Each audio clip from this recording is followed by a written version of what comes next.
So, hello and welcome to Executive Encore, the podcast that is dedicated to helping women through transitions in their 40s, 50s, 60s, and beyond. The podcast and its complementary blog speak to creating recognition, respect, and influence women truly deserve in all areas and phases of their lives and work, especially as they prepare for what's next, their Executive Encore. I'm your host, I'm Patricia Muir, and I'm thrilled to be here with you today. Today, we're tackling a topic that hits home for so many incredible women in their professional lives and in their leadership roles. And that is having a seat at the table, yet still not being listened to. It's an issue that keeps cropping up in boardrooms, conference calls, and in many other areas of our lives. It's one that we need to talk about. Are you a high-level female senior executive, a business owner, or a professional who just feels like you have valuable ideas, but those ideas either aren't taken seriously or no one is hearing them? Are you tired of having to work twice as hard to get that buy-in that comes more easily for perhaps others in the room? If so, you're not alone and you're in the right place. Stick around because we're exploring the challenges of being heard today. We are going to be sharing strategies to conquer communication, breakdowns, and learning how to elevate your presence so that you're visible in any room and you're valued in any room at any age. To help me unpack this today, I have an extraordinary guest joining us. Elizabeth Bachman is the go-to expert for advanced level training in speaking, in presentation skills, and in leadership. Elizabeth comes with over 30 years of experience directing luminaries like Luciano Pavarotti in more than 50 operas around the globe. But she is the star today. Elizabeth now empowers high-level professionals to own the room and command the respect they deserve. She's fluent in 5 languages and brings a truly global perspective to her work and to our video podcast today. Hello, Elizabeth. Welcome to the show. Oh, Patricia, it's such a delight to be here. And I'm so happy to be live today. This is great. Yes, another challenge and something else we're going to step up to, right? We're You going bet. to do it You live. bet. Yeah. Well, I did 30 years of being live. No, no video, no nothing. So live it takes me back to actually, even since I was a kid, I was an actor at age 5 in a local theater company. Oh, okay. So yeah, I love being live. Yes. Yeah, so a lot of experience in performance, right? In life. That's Mhm. good. And just as a side thing, I heard from a lot of actors and actresses that they prefer live rather than making a movie, right? So I guess that Well, transcends all talents. there are advantages and disadvantages to both, but the thing is that being live, you have that immediate feedback Mm-hmm, from the audience. You mm-hmm, get this, and you send out your energy and you get it back, which you don't get from the camera. And mm-hmm. actually, video and film is a director's medium. The actors do bits and pieces, Okay. but you don't get to do a full, like a through line from beginning to end, the Uh-huh. way you do when you're live, when you're doing a play. Mm-hmm. Yeah. Yeah, I can understand that. Yes, I guess you're chopped up into different scenes, right? Concepts. Yeah. So, Elizabeth, when we talk about high-level women who are taken for granted, why do women find it challenging to be heard in meetings? Well, what I find is that, first of all, there's an extra layer to personality profiles that we're so used to, we take for granted and we don't think about it. Mm-hmm. And so if you've got a DISC or a Myers-Briggs or an Enneagram, any of those personality profiles are great. They're wonderful. But there's also the gender evaluation. And basically, I think of it as 2 different languages. So for many years, you've had men's language and women's language. Mm-hmm. That's breaking down now, especially in the last 20, 30 years. I think of it as single focused speakers and multi-focused speakers. It goes with the way you communicate, the way your brains work. The and basically single focus speakers are the traditionally men, historically men, but not always. There, a lot of women are single focused. I can be very single focused. Ask my younger sisters. And then, and that's great because they're task oriented. They want to fix something. They want to get the job done. So that's how you get the job done. Mm-hmm. The disadvantage comes when they're so focused that they fall into tunnel vision. And so they don't see the side issues that could derail their project. Mm-hmm. And then on the other hand, you've got the multi-focused speakers and thinkers who are the people who can keep 5 ideas going in their head at once.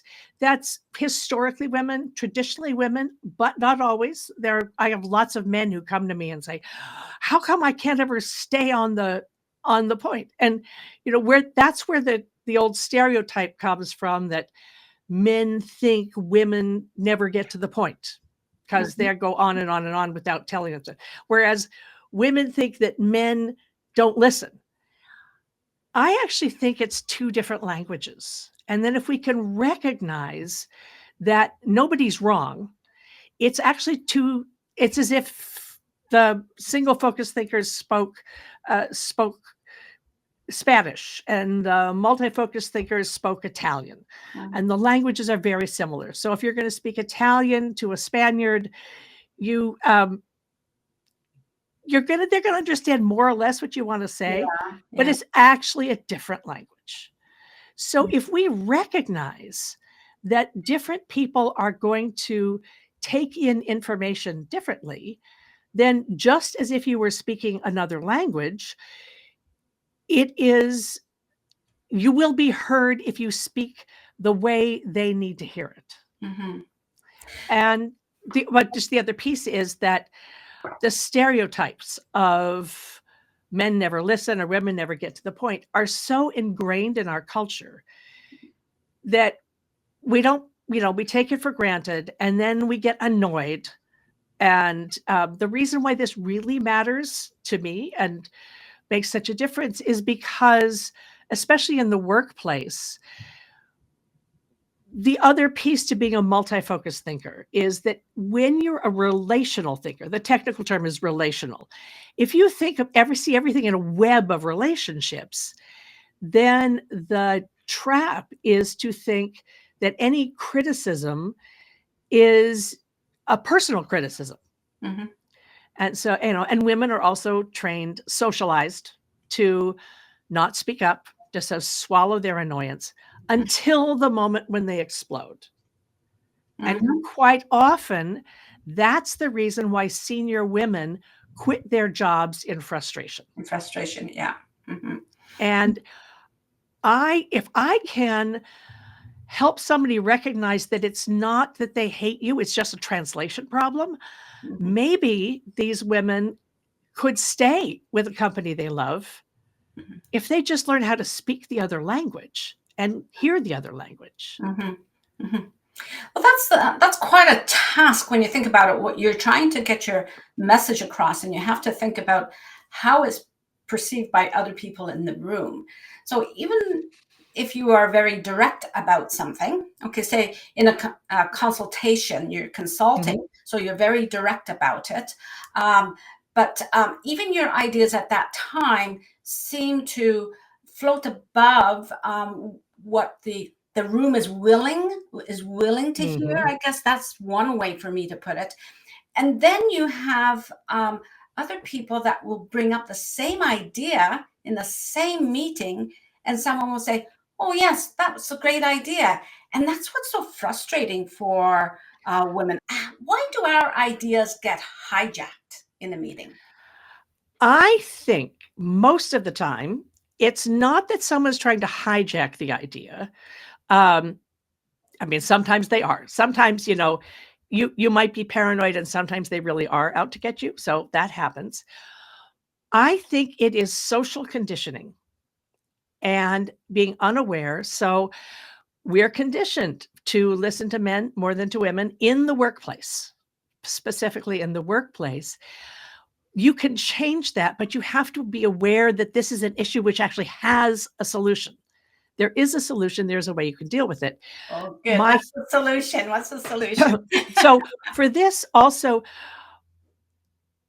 if people are not conditioned to listening, paying attention to a particular woman because she's taken for granted, then you have to echo her voice. You have to repeat it.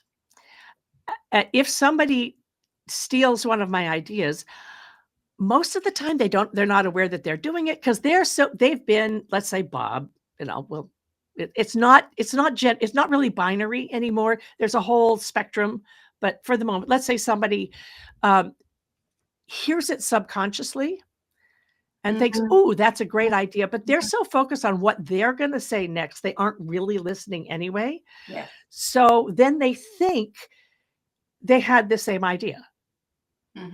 And so one of the things you can do is to say, thank you for repeating my idea. And let's talk further. Do you have a plan for this? Because if they've just thought it up, they haven't.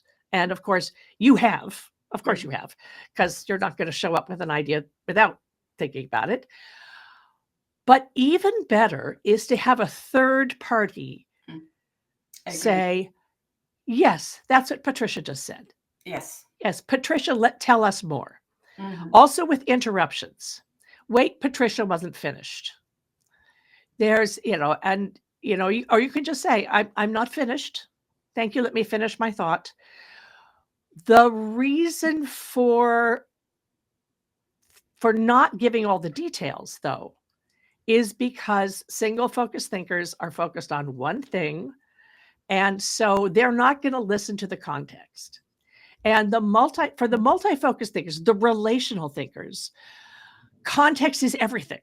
How can you understand a story unless you hear, the background?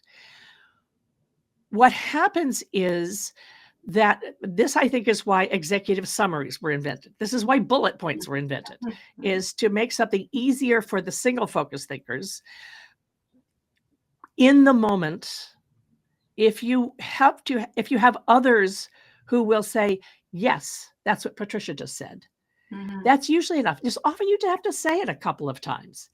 It's one of the reasons why commercials tell us the same thing over and over and over and over again. And they're saying the same thing over and over again because for our brains, we need to hear something a couple of times to take it in. Most of the time, if you have an ally, so this is where I often think when I talk about sort of the three key things, the three big mistakes that presenters make, whether it's within whether it's in a stage or within a meeting or whatever. The first one is to not know who's listening, because you got to make sure it's relevant. They know they're supposed to pay attention. The second one is giving too much information. So they could, they're drowned in it. It. I call that the expert trap. And the third one is to have somebody else, to have allies who will echo your voice, who will reinforce what you have to say. And at this point, often when I'm speaking to women, somebody says, yes, but why do I have to be the one who changed? And my answer is, it's because the multi-focus thinkers are more adaptable. So the single focus thinkers, it's much harder for them to change. They can, and I have a whole program that helps multi-focus thinkers teach the single focus thinkers how to listen. But we also have centuries of business has been built on single focus tendencies. And we've been trained for centuries to listen to the men and to take what they have to say, to make sure that you listen to them. So it's not any one person's fault, I think. It's kind of like, you've got a dog and you've got a cat. They're both valuable. They're both great, and they're different. They think differently. They act differently. You've got to treat them differently. So if you sort of think of it that way, the question is, yes, it would be lovely to teach single focus thinkers how to think like multi-focus thinkers. And actually, single focus thinkers who've been through therapy are often ready to learn this. So that's often a marker. But my thought is, if you want to get your message across, if you want them to do what you're asking them to do, you might as well speak their language. Mm-hmm, mm-hmm, mm-hmm. And to be the ally in the room for other people who perhaps get cut off or interrupted, to be that ally so that all voices in the room are being heard and valued. I think that's an important role for us as well. And I think that's one that women in particular can step in to very easily, as long as they understand that it is needed on their part. But I know of many men as well who would champion that idea as well, because they want to hear all the voices. So either have your allies or be an ally. I think that would be great. Well, and you can always ask if you're with a team where you are regularly interrupted, where there's somebody who's so in love with their own voice that they're always barging in, you can ask somebody to say, will you reinforce me and I will reinforce you when this other person jumps in. Yeah. And the other piece of it is, if you don't speak up, the person who's louder is going to get the credit for it. You know, they're going to get, and if you don't speak up and show what it is that you do and how important that is, someone else will take the credit for the work that you've done and maybe get promoted past you. One of the markers is often, did you watch a promotion pass you by and somebody louder and flashier gets the money and the position and the recognition? That is often the point when someone comes to me and says, I'm so frustrated. Can you get them to listen to me? And it's over those 15 years of those conversations. That's how I've developed this theory. So to be heard and considered, it's crucial to understand that there are other languages going on, and understand the language of the decision makers as well, right? It'd be very important for you to do some study on, the decision maker, like women in business. I think get that message and that training more often, like know your audience, know who your decision maker is. If I'm in a room, trying to figure out who is that decision maker, and that's where my voice is going to be most important, and I will need an ally to amplify my voice. So that we had spoken about that glass ceiling, right? I'm sure those are the women that come to you and say, someone has just come by me with a promotion that I was going for, right? Like, why did this happen? So you've given us a really good a different perspective on that. And so I'd like to go on to the opposite of glass ceiling, something that you presented to me during a conversation, and that is of the sticky floor. Okay. I just love that concept. Could you tell me the sticky floor is not mine. It's actually, it's from a recent interview I did with Erica Anderson Rooney, who wrote a book about glass ceilings and sticky floors. And I'm so jealous. I wish I had thought of that first. I would have read it, but that's actually her term. I think of it as the way we self-sabotage.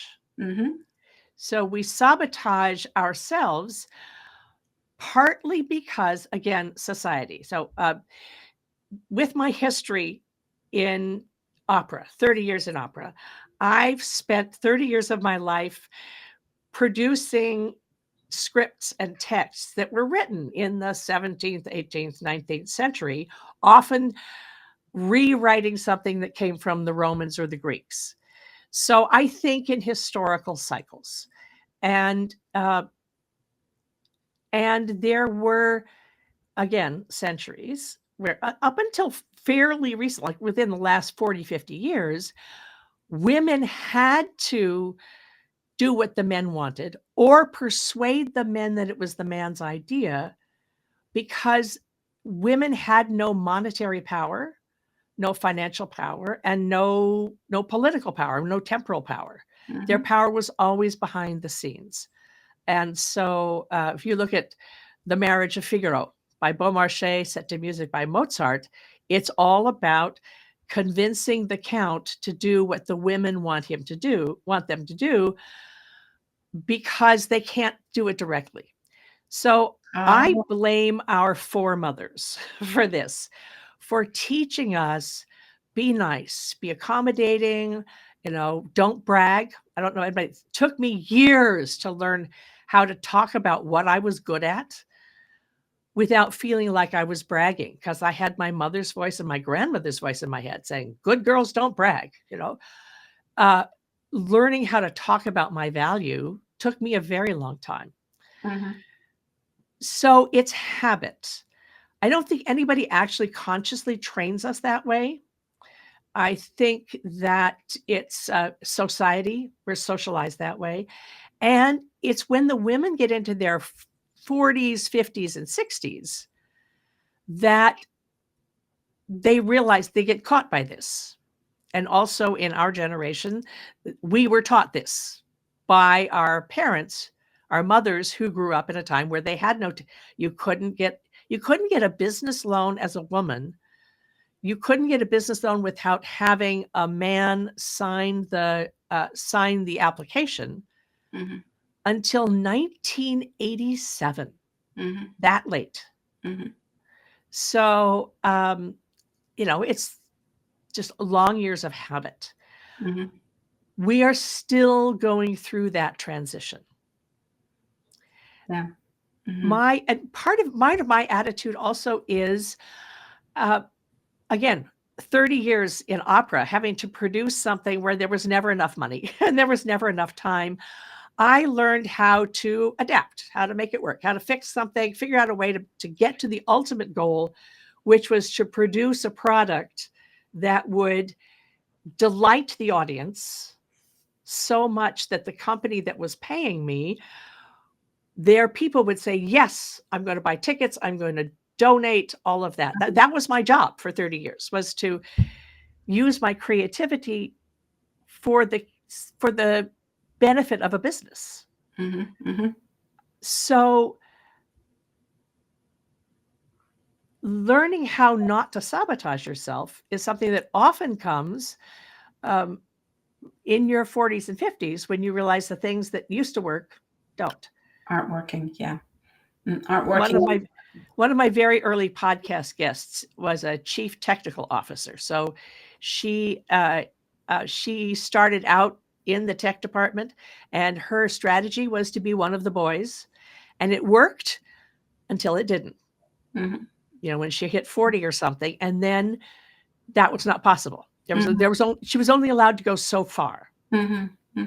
And for so many of my clients, for me actually, the message is you could go so far, but no farther. And that's where the glass ceiling comes. Okay. I hit it in opera, and people are hitting it in business all the time. So the saboteurs are the sticky floor, basically. And they some of the behaviors that we have work, some of the behaviors that we've adapted work for a certain amount of time, and then it gets to a point where there's the glass ceiling. So it's a double whammy, isn't it? The sticky floor and the ceiling. Yeah. I figure it's about half and half. with the clients who come to me, about half of it is people aren't listening to them. The other half of it is they're sabotaging themselves. And they may be sabotaging themselves in the language or how they approach something, like asking rather than, now this is a difficult one, rather than telling someone that you want something, right, or going around the topic to try and get your needs met, right? So hinting rather than asking. Yeah. One of the best phrases I heard was a friend of mine, the relationship coach who taught me about all of this. And I said, oh, it's a language.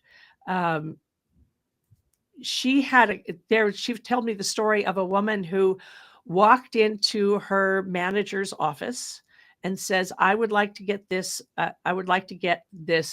promotion. And then she said, what do you need from me to make that happen? Which put it on a basis that he could hear, that he could understand. And he actually said, nobody's ever asked me that. So what do you need from me to make that happen? Okay. Yeah. Mm-hmm. So it's thinking a little more and being a little smarter about, even if it is a request or a way of approaching someone where you do need something, and being direct, but also showing that you are willing to hear them, what Yes. they think is needed for this to happen. Okay, that's a Yeah. tricky one, but I'll try and keep it in mind. Well, and one of the things for the single focus thinkers, male or female, if you have people on your team who go on and on and on, or if they're nervous, they come in and they give you their whole resume before they get to the point. If you're a relational thinker, you need to know that you've been acknowledged. So for the single focus people who are listening, if there's someone like that, acknowledge them and say, I have very little time. I do want to hear what you have to tell me. Can you just tell me the main point and then go back and fill in, let me ask you questions. Mhm. Or, if you're walking out the door, a client of mine recently was getting some feedback from her team that she wasn't taking attention to them, because they would come up to her with a problem at 5 minutes to 5, and she had to be out of the door at 5. And so what she and I worked out was to say, I really want to hear what you have to say. I have to be somewhere. Make an appointment, book time on my calendar, and I will give you my full attention then. Yeah. So know that they're valued. The thing is to be acknowledged. Mm-hmm. Mm-hmm. And so that people know that they've been heard. Mm-hmm. Yeah. Well, that's a good segue into what I call in this show Every Moment Matters. And I really appreciate the fantastic advice that you have given. I almost feel like I've been coached today, how I communicate sometimes in these rooms. Elizabeth, could you please share a pivotal moment when you recognized that you had to make a shift for your fulfillment, and how you would go about remastering your life and your work? Well, one was involuntary, when my career as a stage director ended. Basically, I had been if you're in the arts, you get maybe 10 years, maybe 15, Mm. and then somebody younger, cuter, cheaper comes along. Okay. So and fewer than 5% of the people who get a degree in any of the arts, whether it's opera or directing or dance or basket weaving or painting, fewer than 5% wind up making a living with their art. So I did that. I'm proud of that. And I got past the 10-year mark. I thought, great, I'm all set. And then the phone just stopped ringing. And so I had to change, had to come up with something else. So I founded an opera company. And then I discovered, after I did it for 11 years, I learned a whole lot about running a company and being a boss. And then I realized that I had been doing the same thing for 30 years. I was losing the ability to be moved by the music. Oh. And I thought, if I don't stop now, I won't love the music anymore. Mm. It was just going to be work. And the arts are hard enough. You've got to love it. But what I learned through running a company, founding a company, running a company, learning to speak, to raise money. So my public speaking training came when I had to raise the money to launch the program and then to fund it. Learning all of that, I've combined all of that to work with business professionals. And now more and more women Also, I think about languages because in the opera, I was an international director. So I worked my way up through the ranks up to the Metropolitan Opera and internationally. I was used to working in 3 or 4 languages at a Mhm, time. mhm, So I saw it as a language, mhm. as a language issue, a translation issue. Yeah. And when I started working in business, I discovered that the problems of business presenters, whether within an organization or in public, was pretty much the same issues that the singers I trained had. The difference was just vocabulary. Mhm, So it's a lot of the same skills, mhm. including learning how to be compelling when you present, how to be interesting, Yeah. how to create the melody of your message. Mhm, So mhm, that was the big translation, was walking away from opera so that I could still go and sit in the audience and love it mhm. and figure out some other way to use those skills. And That's I was in my mid 50s at that point. That is great.